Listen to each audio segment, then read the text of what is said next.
जय हिंद दोस्तों, स्वागत है आप सभी का आपके अपने YouTube चैनल अभय क्लासेस में। दोस्तों, जैसा कि आपको पता है कि यूपी बोर्ड क्लास 10th के लिए 24 फरवरी से उनका एग्ज़ाम स्टार्ट होने वाला है। तो आज से अगर देखा जाए तो बहुत कम ही समय बचा हुआ है, मात्र मान लीजिए कि 2 महीने बचे हुए हैं। मतलब कि आपको तैयारी अच्छे प्रकार से करने के लिए तो अभय क्लासेस यूट्यूब चैनल पे जैसे पहले साल तैयारी करवाया गया था पिछले कि साइंस और मैथ की वीडियोस के माध्यम से, उस प्रकार से आज मैं लेकर के आया हूँ यूपी बोर्ड क्लास 10th के लिए साइंस के चैप्टर राजीव प्रकाशन की बुक से। मतलब कि जो एमसीक्यू प्रश्न होते हैं, फिर उसके बाद लघु उत्तरी, फिर दीर्घ उत्तरी, उस प्रकार के प्रश्न को अब हम लोग करना स्टार्ट करेंगे। ये हमारी फर्स्ट वीडियो है। अगर वीडियो पसंद आएगी तो वीडियो को लाइक ज़रूर कर लीजिएगा और चैनल को सब्सक्राइब कीजिएगा, जिससे कि आपके चैनल सब्सक्राइब और वीडियो के लाइक करने से मोटिवेशन मिलता है वीडियोस बनाने की हम लोगों को। ठीक है, तो आप फ्री में कंटेंट चाहते हैं कि नहीं, क्लास 10 आप अच्छे नंबर से पास कर पाएँ, तो आज से शुरू हो जाइए वीडियो देखना और हर एक सब्जेक्ट पे आपको देखने को मिल जाएगा। तो आज हम लोग इसमें डाल रहे हैं क्लास 10th का साइंस का फर्स्ट चैप्टर। तो चलिए इस वीडियो को देखिएगा। अगर वीडियो पसंद आएगी तो वीडियो को लाइक ज़रूर कर दीजिएगा। हेलो दोस्तों, स्वागत है आप सभी का आपके अपने YouTube चैनल अभय क्लासेस में। दोस्तों, अगर आप क्लास 10th के विद्यार्थी हैं और आपका एग्ज़ाम डेट जैसा कि पता है कि 24 फरवरी से स्टार्ट हो चुका है, अगर आप चाहते हैं हमसे जुड़कर विज्ञान के सभी जो महत्वपूर्ण प्रश्न हैं वो आपको आसानी से आ सकें, तो आइए चलिए शुरू करते हैं इकाई 1। और इस चैप्टर का नाम होने वाला है रासायनिक अभिक्रिया एवं समीकरण, इकाई नंबर 1। ठीक ना? इसके हम जानेंगे, इसके सबसे पहले बहुविकल्पी प्रश्नों को देखने वाले हैं।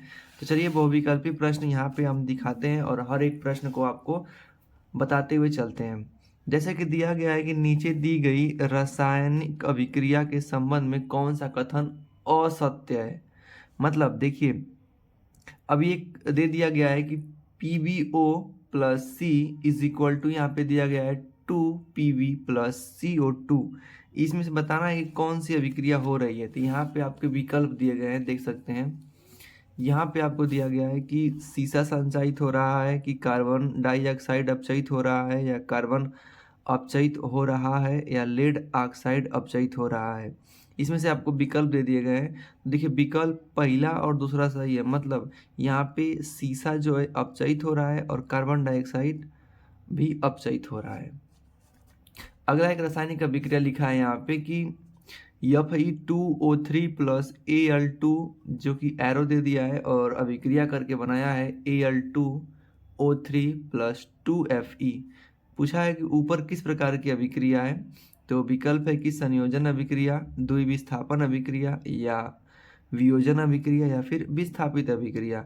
तो आपको पता है कि ये कौन सी क्रिया है, विस्थापित अभिक्रिया। क्यों? क्योंकि देखिए Fe जो है इस O के साथ था, लेकिन अब O कहाँ चला गया है, Al मतलब एल्युमिनियम के साथ चला गया है। तो इस प्रकार की अभिक्रिया को कहते हैं विस्थापित अभिक्रिया। देखते हैं आगे की, दिया गया है कि अभिक्रिया जिसमें आयनों का विनिमय मतलब अदला बदली होता है, होने से नए यौगिक बनते हैं, क्या कहलाते हैं। जिसमें आयन मतलब आयन विस्थापित होते हैं, अदला बदली, तो उसको बोलते हैं द्विविस्थापन अभिक्रिया। आप याद रखिएगा। ये देखिए पेपर 2023 में आया हुआ है, इस प्रकार से इसको ध्यान रखिएगा। अगला है कि कार्बन को वायु में जलाने पर कार्बन डाइऑक्साइड का बनना किस प्रकार की अभिक्रिया है। संयोजन अभिक्रिया, विस्थापन अभिक्रिया, द्विविस्थापन अभिक्रिया, या फिर वियोजन अभिक्रिया। तो ये एक प्रकार से संयोजन अभिक्रिया है। अगला प्रश्न देखिएगा कि Zn प्लस H2SO4 एरो दिया है, ZnSO4 प्लस H2, ये अभिक्रिया हुई है, किस प्रकार की अभिक्रिया हुई है।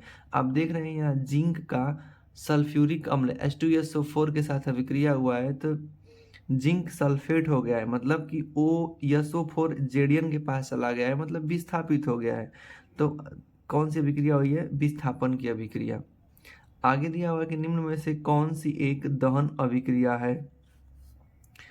NaOH प्लस CH3COOH मिला के हुआ है CH3COONA प्लस H2O, या फिर CH4 प्लस Cl2 सूर्य के प्रकाश में CH3Cl प्लस HCl हो गया है, या फिर CH4 प्लस O2 मिला के CO2 प्लस 2H2O प्लस ऊष्मा एवं प्रकाश। तो देखिए आपसे पूछा है कि दहन की अभिक्रिया होती है, तो देखिए दहन की अभिक्रिया का मतलब उसमें से क्या निकलना चाहिए, ऊष्मा और प्रकाश निकलना चाहिए। तो हम आगे का विकल्प नहीं पढ़ेंगे, तुरंत इस पर क्लिक कर देंगे, ठीक है ना। आगे देखेंगे कि दिया है कि BaCl2 प्लस Na2SO4 मिल के क्या बना है, BaSO4 प्लस NaCl। अब देखिए B के साथ Cl था, अब इसमें N के साथ Cl चला गया है। SO4 सोडियम के साथ था, लेकिन अब कहाँ चला गया, बेरिलियम के साथ। तो इस प्रकार से दो ठे आयन आपस में बदली किए हैं, इस प्रकार से बोलते हैं इसको द्विविस्थापन अभिक्रिया, आप याद रखिएगा। अगला देखते हैं, दिया गया है कि Fe2O3 प्लस Al2 मिल के Al2O3 प्लस Fe बने हैं। तो ये किस प्रकार की अभिक्रिया है, विकल्प है वियोजन अभिक्रिया, संयोजन अभिक्रिया, द्विविस्थापन अभिक्रिया या फिर विस्थापन अभिक्रिया। तो इस प्रकार की अभिक्रिया को बोलेंगे विस्थापन अभिक्रिया, याद रखिएगा, क्योंकि इसमें एक ठे जो तत्व है वो विस्थापित होकर दूसरे तत्व के साथ मिल जा रहा है। रासायनिक समीकरण दिया गया है BaCl2 प्लस H2SO4 मिला के BaSO4 एवं HCl बना है। तो इसमें से ये किस प्रकार की अभिक्रिया है, तो योगात्मक है या निकारकरण है, निराकरण है, अवक्षेपण है या फिर इनमें से कोई नहीं, तो इसको बोलेंगे अवक्षेपण अभिक्रिया। दी गई अभिक्रिया किस प्रकार से है, SO4 प्लस 2H2S एरो देके 2H2O प्लस 3S, ये में अपचायक कौन है, तो अपचायक H2S है। आगे देखेंगे हम 11वां है कि निम्नलिखित में से अभिक्रिया में ऊष्माशोषी अभिक्रिया कौन है। तो ऊष्माशोषी अभिक्रिया वही होती है जिसको ऊष्मा की आवश्यकता होती है। सल्फ्यूरिक अम्ल का तनुकरण, बर्फ शुष्क बर्फ का ऊर्ध्वपातन, वाष्प का संघनन, जल का वाष्प में परिवर्तन, इन दोनों चारों में कौन सा ऊष्माशोषी, मतलब उसको ऊष्मा देने की आवश्यकता है तभी अभिक्रिया पूर्ण होगी। तो इस प्रकार से दूसरा विकल्प मतलब बर्फ शुष्क बर्फ का ऊर्ध्वपातन और चौथा विकल्प जल का वाष्प में परिवर्तन, इन दोनों को होने के लिए इन सबको ऊष्मा देना पड़ता है। अगला है कि रासायनिक अभिक्रिया 2FeCl3 प्लस 2H2O, यहाँ पे Y दे दिया है और FeCl2 plus H2SO4 plus 2Cl में Y क्या है। तो अब देखिए कि इसको लगाने के लिए देखते हैं कि तीर से पहले और तीर के बाद जो भी तत्व हैं वो हैं कि नहीं। देखिए यहाँ Fe है, यहाँ भी F है, ये Cl है तो Cl है, H2H है तो H है, O है तो O है, लेकिन देखिए यहाँ पे SO4 है लेकिन इसमें नहीं था। तो अब देखेंगे SO से संबंधित कोई तत्व मिसिंग है, तो कौन सा, SO2 मिसिंग है। आगे है कि लौह चूर्ण पर तनु हाइड्रोक्लोरिक अम्ल डालने पर क्या होता है, सही उत्तर पर निशान लगाइए। NCERT का एग्जाम्पलर है, आप देख सकते हैं।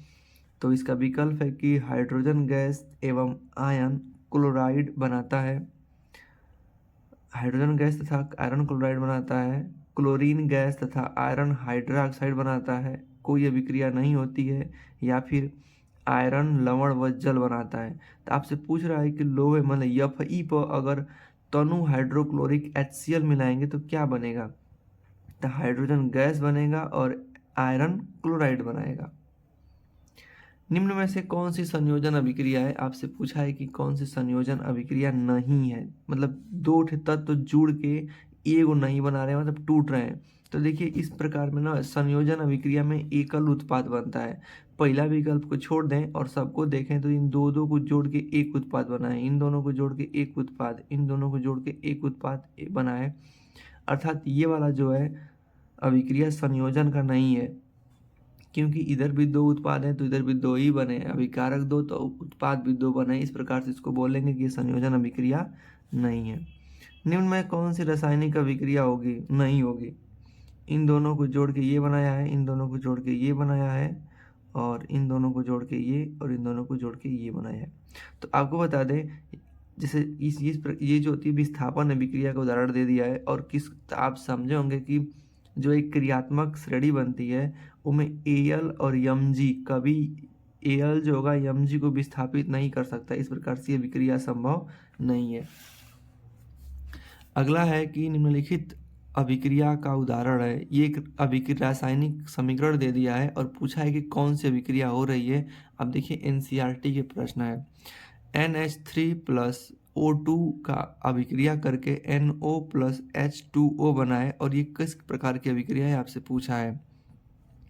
विस्थापन अभिक्रिया है, संयोजन अभिक्रिया है, रेडॉक्स अभिक्रिया है कि उदासीनीकरण अभिक्रिया है।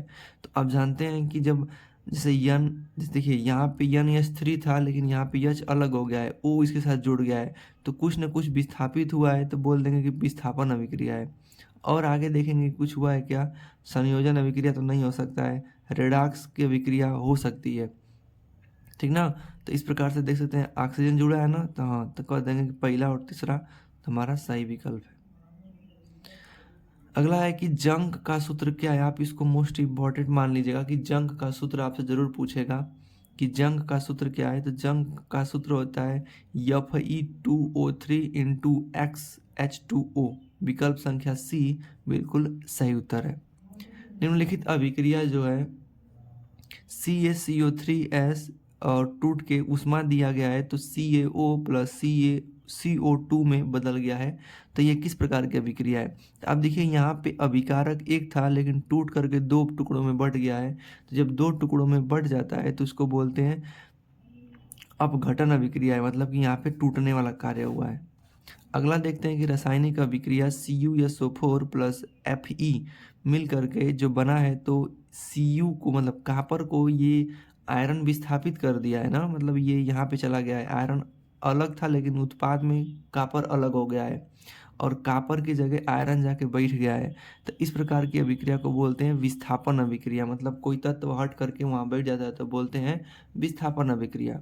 तो दोस्तों इस प्रकार से अगर आप ने अगर देखा होगा ध्यान से तो 20 बहुविकल्पी प्रश्न आप पहले चैप्टर के महत्वपूर्ण प्रश्न समझ चुके हैं।